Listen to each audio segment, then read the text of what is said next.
Hi, in this video, I'll show application intents on ONOS controller. I did a blog post that described the concept, and here I'll take a hands-on approach. I'll be using ONOS kernel release that comes with 6 different types of intents, but it's an extensible framework. The type of intents that are in the framework will grow to address specific use cases. I'll be working with 2 of them in this video. The first one that I'll work with is add host intent, and here's the syntax. Add host intent, then bunch of options if I want to use them, things like TCP port for an application or type of traffic, whether it's IPv4, IPv6. Information that I do need are the IDs of the host. In my network, I've shown these in red font. The cool thing about all of this is that add host intent, host 1 ID, host 2 ID, there is nothing open flow about it or MPLS or anything else that's running at the southbound interface or in the forwarding plane. I'll issue this command from the CLI. A real application will use something like REST API. Controller will take that, it will translate that into specific flow rules for my network, and then those flow rules will be sent down to the switches. In this case, the controller will find the shortest path to connect host 1 and host 2. Switch 1 and switch 2 are on the shortest path. It will send the flows down to these 2 switches, and then the traffic will start flowing on this path. I have all of this running on a VM, the controller and the forwarding plane. So let's go to that. Here's my network with the 3 hosts, H1, H2, H3. There are 3 switches, S1, S2, S3. And we have physical links between H1 and S1, H2 and S2, H3 and S3, and then between each pair of the switches. In this window, I have the ONOS controller, and let's see if it has discovered the devices. The switches are now connected to the controller. S1 is the first one, and then S2, and then S3. ONOS by default starts with a reactive flow, and we should be able to ping host 1 and host 2. So the pings are going through. If we say host, we'll see these 2 hosts have been discovered. H3 has not been discovered because there is no traffic going from them. And this traffic is going through because we have reactive flow application on the controller. So let's stop the reactive flow. Reactive flow has stopped and the traffic stops flowing. What I want to do now, instead of using reactive flow, I want to use intent, and I will use add host intent, and I'll use these device IDs. For help, we can say add host intent -- help. This -- help is available for all different commands. Tells us what are the different options that are available, but the 2 pieces of information that it needs are host ID of the 2 hosts that we want connectivity between. So you can give IP addresses, you can TCP ports, but let's just give it the basic command. Once again, here are the devices, but we need the host IDs. These are the host IDs. That's what we'll be using. This is the host ID of H1. Let's give the command.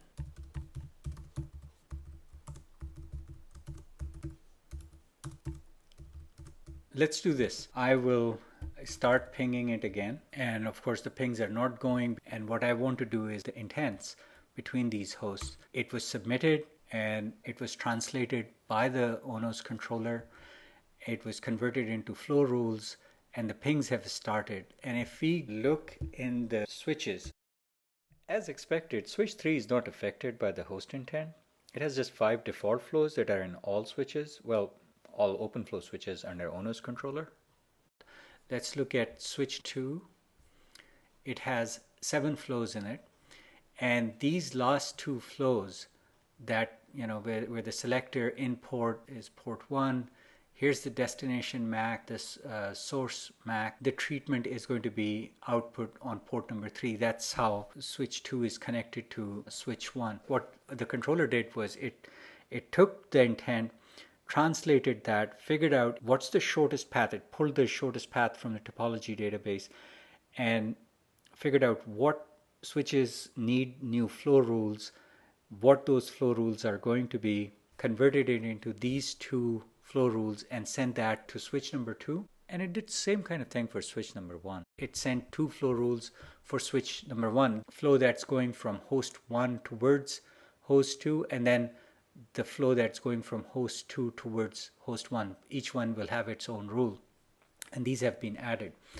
Now we can go and look at what intents are in the controller. And here we see we have one intent.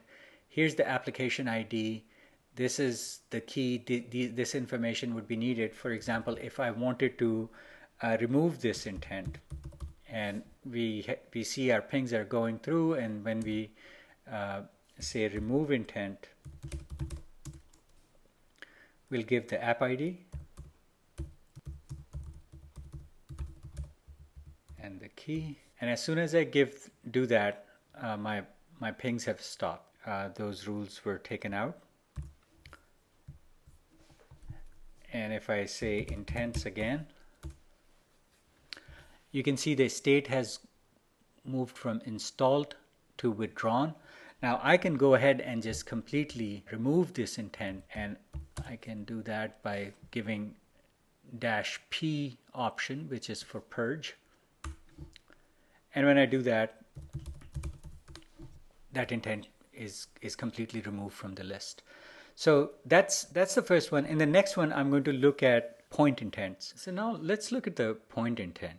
As opposed to host intent that I just covered, point intents give very fine-grained control over the network resources. So for example, in host intent, all the northbound application, or what I was doing, was expressed a high-level desire as an intent of connectivity between host 1 and host 2.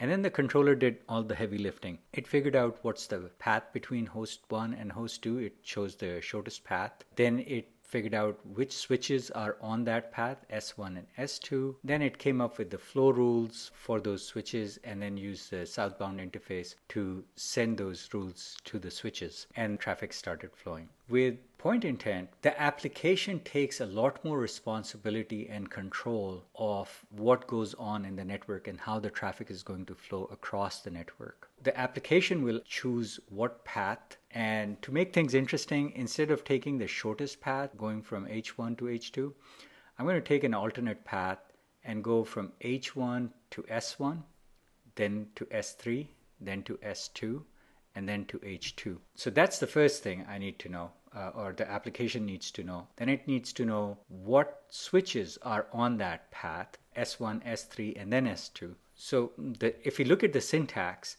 add point intent, and the required information is switch ID in port, switch ID out port.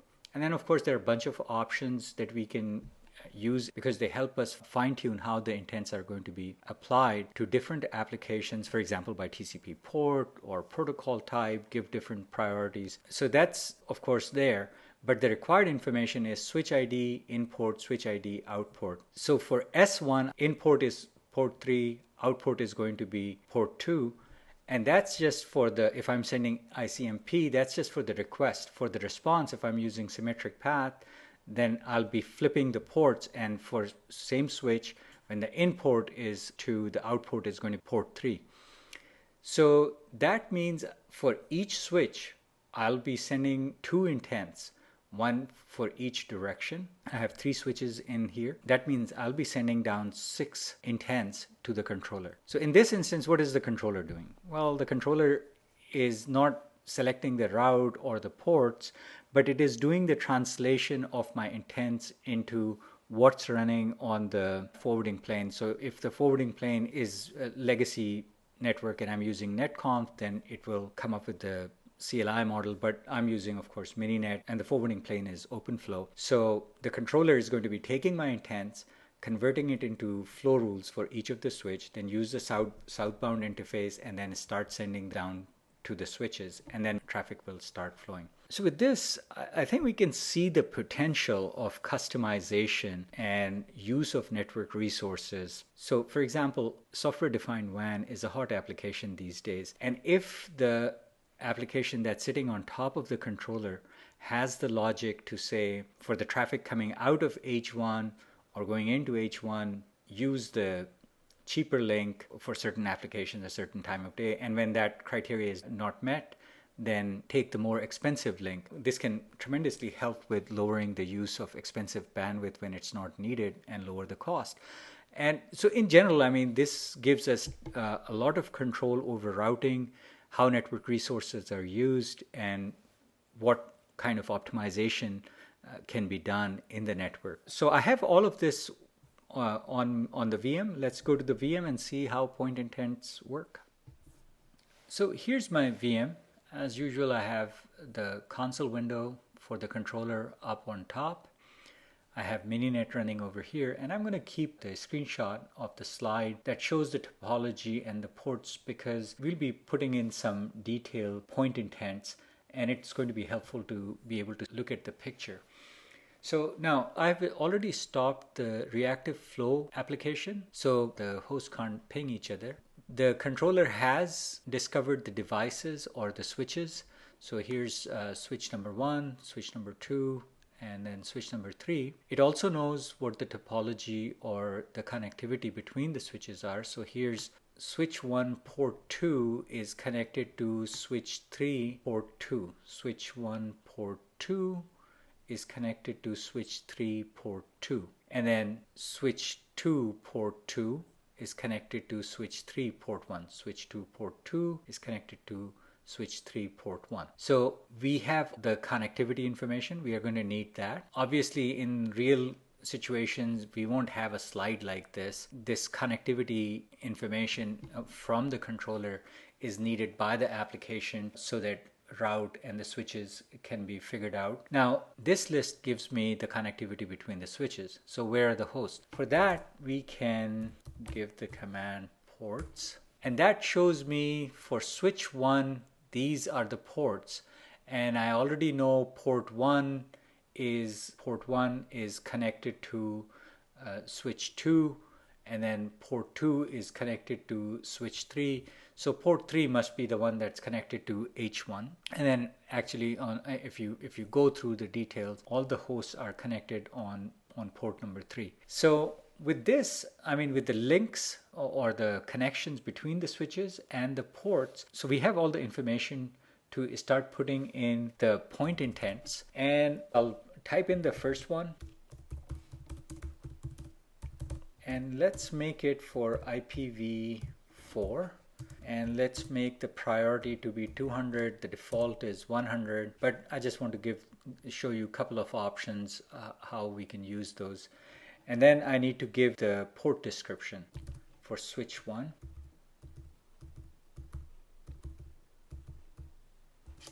When it comes in on port 3, it will go out on port 2. That's the intent. And here it was submitted. So here's the key. The application is right there, the application ID. And now I have the request from H1 towards H2. I'll have to do another intent for the response when it's coming from H2 going towards H1 and when it hits S1. So instead of typing in all the commands, I'm just going to copy paste these intents.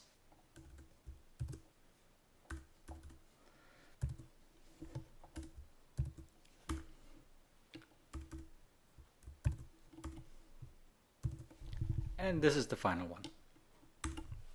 Let's see if I can ping H1 to H2.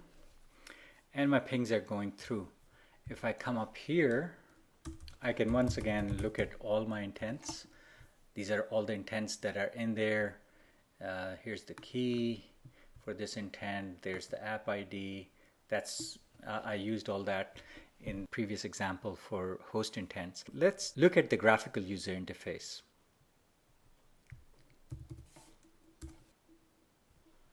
So these are my 3 switches. This one is switch 1. Here is switch number 2, and this must be switch number 3. If I make my host visible, I can see my host 2, and here's host 1. And what I want to really show are the flows. So let's make flows visible. We can see the flows have lit up in yellow, and it is taking the alternate path the longer path instead of the shortest path. So that's it. I mean, you've already seen the remove intents and the things that we can do with intents.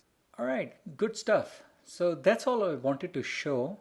I hope this was helpful and it will help you get creative on SDN. Thanks for watching.